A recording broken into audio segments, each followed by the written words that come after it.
चलो शुक्र है मेरा पति ऑफिस गया। इतना परेशान हो जाती हूँ ना मैं पति के सामने प्रेग्नेंट होने का नाटक करने में। चलो अच्छा है, अब पूरे दिन मैं आराम से रह सकती हूँ। अब अपने बॉयफ्रेंड को फोन करते और उसको बुला लेते, तब दोनों मिलकर एंजॉय करेंगे।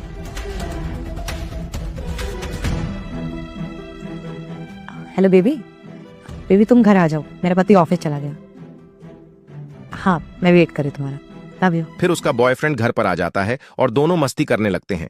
तभी उसका पति आ जाता है और कहता है तुम मेरी पीठ पीछे ये सब करती हो और तुमने प्रेग्नेंट होने का झूठा नाटक किया। अब आगे जो किया उसे देखने से पहले आज देखते हैं भोलेनाथ जी के लिए कौन कौन वीडियो को लाइक करके चैनल को सब्सक्राइब करके कमेंट बॉक्स में हर हर महादेव कहती है मुझसे गलती हो गई, मुझे माफ कर दो। फिर लड़का दोनों को घर से निकाल देता है।